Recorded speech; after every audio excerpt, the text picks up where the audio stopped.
તો ગીર સોમનાથમાં 17 માર્ચે પીજીવીસીએલની મેગા ડિસ્કનેક્શન ડ્રાઈવ હાથ ધરાશે। વેરાવળ ડિવિઝનમાં 82 ટીમો ભાગીદારો સામે કરશે કાર્યવાહી।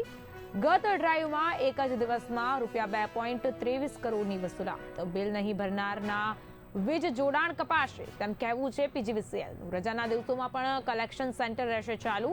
ઓનલાઈન પેમેન્ટની પણ સુવિધા ઉપલબ્ધ। આ સાથે જ બાકીદારોને પીજીવીસીએલ તંત્રની અંતિમ ચેતવણી આપવામાં આવી છે। મહત્વનું છે કે રજાના દિવસોમાં પણ કલેક્શન સેન્ટર જે છે તે ચાલુ રહેશે। ઓનલાઈન પેમેન્ટની પણ સુવિધા ઉપલબ્ધ કરવામાં આવી છે। આ સાથે સાથે 17 માર્ચના રોજ પીજીવીસીએલની મેગા ડિસ્કનેક્શન ડ્રાઈવ ગીર સોમનાથમાં હાથ ધરાશે।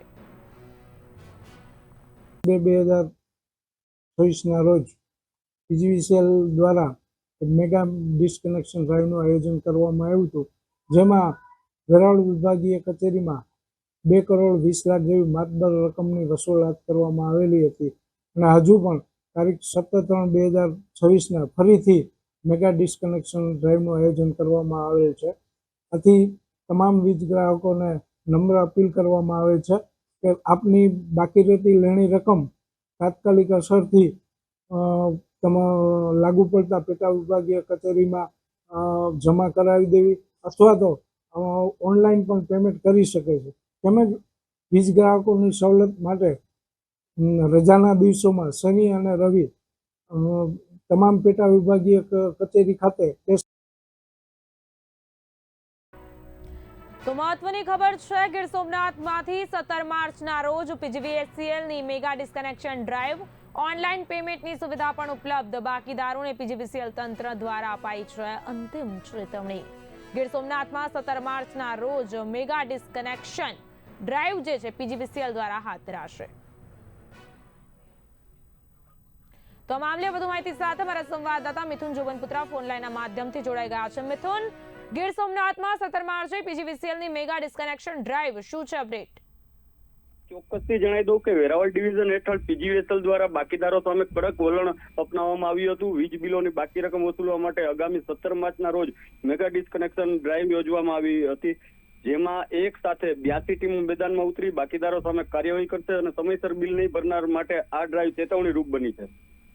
બિલકુલ થી મિથુન, આ મેગા ડિસ્કનેક્શન ડ્રાઈવથી આગામી સમયમાં કોઈ પરિસ્થિતિમાં સુધાર થશે કે કેમ, શું લાગી રહ્યું છે આપને? જી ચોક્કસથી જણાવી દો કે પીજીવીસીએલ વેરાવળ કાર્યપાલ એન્જિનિયરિંગ જીબી વાઘેલાએ માહિતી આપતા જણાવ્યું હતું કે 25 ફેબ્રુઆરીના રોજ યોજાયેલ મેગા ડિસ્ક ડ્રાઈવમાં અત્યંત સફળતા રહી હતી અને આ અભિયાન દરમિયાન માત્ર એક જ દિવસમાં બાકીદારો પાસેથી 2.23 કરોડ જેટલી રકમ પીજીવીસીએલમાં જમા થઈ હતી અને આ સફળ બાદ હવે ફરી એક વખત વધુ કડક અને વ્યાપક અભિયાન હાથ ધરવામાં આવી રહ્યું છે। મિથુન, સૌથી મહત્વનું છે કે પીજીવીસીએલ તંત્ર દ્વારા આ અંતિમ ચેતવણી જે છે બાકીદારોને અપાઈ છે। કહી શકાય કે પીજીવીસીએલ તંત્ર જે છે બાકીદારો સામે એક્શન મોડમાં જોવા મળી રહ્યું છે। સાથે જ આગામી સમયમાં પણ આવી ડ્રાઈવ યથાવત રહેશે કે કેમ?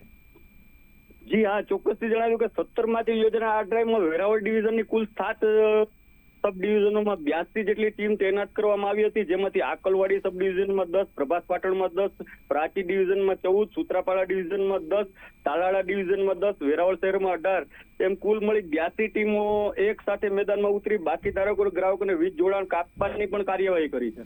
બિલકુલ મિથુન, જે પીજીવીસીએલની ડ્રાઈવ છે તેને લઈને સ્થાનિકો દ્વારા કેવા પ્રકારની પ્રતિક્રિયા આપવામાં આવી રહી છે? એક ગભરાવટનો માહોલ જોવા મળી રહ્યો છે અને બાકીદારો છે ફટાફટ લેણા ભરવાની અત્યારે તજવીજમાં છે। બિલકુલ જી મિથુન, માહિતી બદલ આભાર। ગીર સોમનાથમાં 17 માર્ચે પીજીવીસીએલની મેગા ડિસ્કનેક્શન ડ્રાઈવ વેરાવળ ડિવિઝનમાં 82 ટીમો બાકીદારો સામે કરશે કાર્યવાહી। ગત ડ્રાઈવમાં એક જ દિવસમાં 2.23 કરોડની વસૂલાત। બિલ નહીં ભરનારના વીજ જોડાણ કપાશે તેમ કહેવું છે પીજીવીસીએલનું। રજાના દિવસોમાં પણ કલેક્શન સેન્ટર રહેશે ચાલુ। ઓનલાઈન પેમેન્ટની સુવિધા પણ ઉપલબ્ધ। બાકીદારોને પીજીવીસીએલ તંત્રની અંતિમ ચેતવણી।